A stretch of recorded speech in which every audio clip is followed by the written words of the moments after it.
എന്റെ അമ്മ കുറെ കാലമായി അമ്മയോടൊപ്പം ഇങ്ങനെ ഒന്ന് ഇരിക്കണമെന്ന് ആഗ്രഹിക്കുന്നു. നമുക്കിങ്ങനെ കുറേ നേരം എന്തെങ്കിലുമൊക്കെ പറഞ്ഞിരിക്കാം അമ്മ.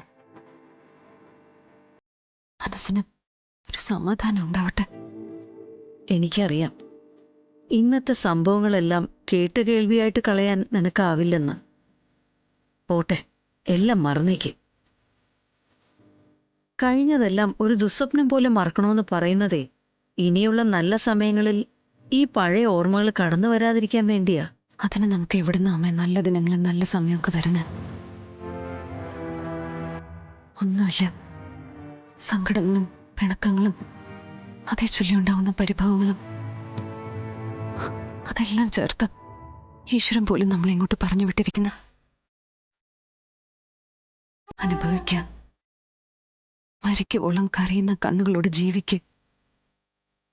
എന്റെ മോളെ, നിന്റെ സങ്കടം കണ്ടിട്ട് ഈ അമ്മയ്ക്ക് സഹിക്കാൻ പറ്റുന്നില്ല.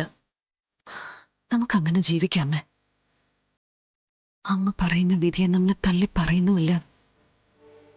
വിധിയെ പഴിക്കാതെ ഇത് ദൈവം നമുക്ക് അനുവദിച്ചു തന്ന സങ്കടമാണെന്ന് വിശ്വസിച്ചുകൊണ്ട് നമുക്കങ്ങനെ കഴിയാം.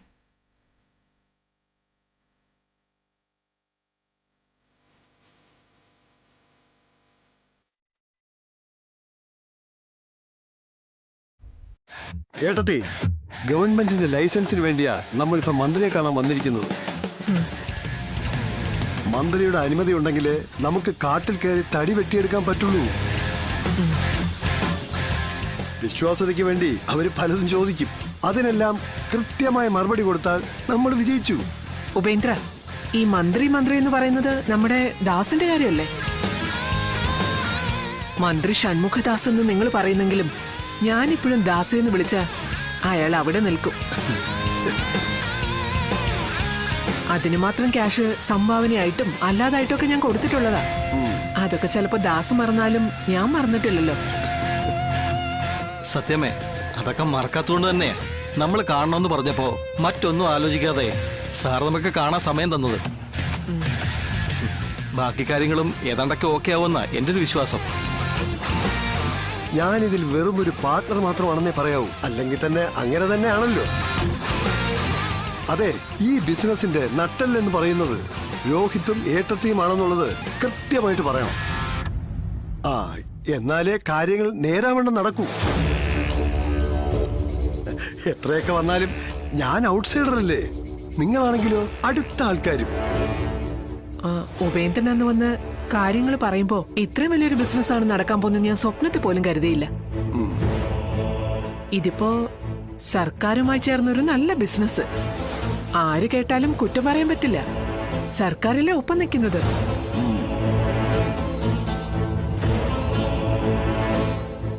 സാറ് വരുന്നുണ്ട്.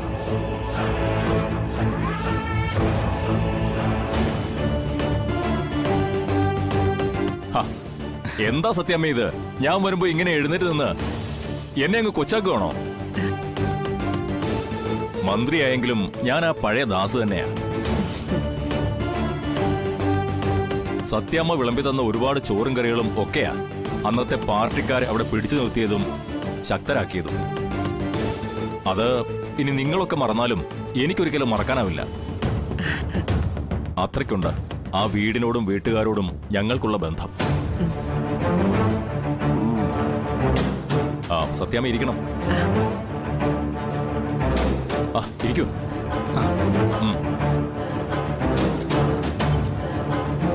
ഉപേന്ദ്രൻ വന്ന് ഇങ്ങനെ ഒരു ബിസിനസിന്റെ കാര്യം പറഞ്ഞപ്പോ ഞാൻ ആ സത്യാമ്മയുടെയും മകന്റെയും കാര്യം പറയുന്നത്. അല്ല, അവനെവിടെ? വിഷ്ണു വന്നില്ലേ? അവനിങ്ങനെയുള്ള ബിസിനസ്സിലൊന്നും താല്പര്യമില്ല. പക്ഷേ ഇവനുണ്ട്. ഉപേന്ദ്രൻ വന്ന് പറയുമ്പോ ഇവന് വേണ്ടി എന്തെങ്കിലും ഒരു വഴി കാണണമെന്ന് വിചാരിച്ചിരിക്കുകയായിരുന്നു. കോടികൾ മറിയുന്ന ബിസിനസ്സാ. ഗവൺമെന്റ് നിങ്ങൾക്ക് ഒരു 300 ഏക്കർ വനഭൂമി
വേണ്ടത് കൈവെള്ളയിലേക്ക് കൊണ്ടുതരുന്ന മഹാലക്ഷ്മിയാ. 10 കോടിയുടെ ഈട് കാണിക്കണ്ടേ? 10-20 കോടി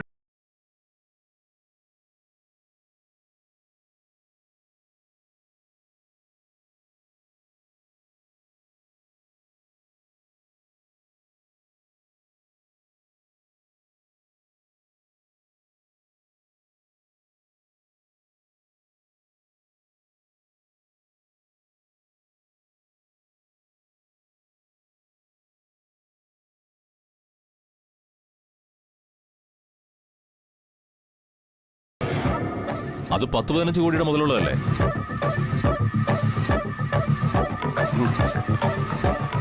രോഹിത്തിന്റെ പേരിൽ തന്നെ കരാർ എടുക്കട്ടെ. ഉപേന്ദ്രൻ സൈലന്റ് പാർട്ണറായ മതി. ആയിക്കോട്ടെ.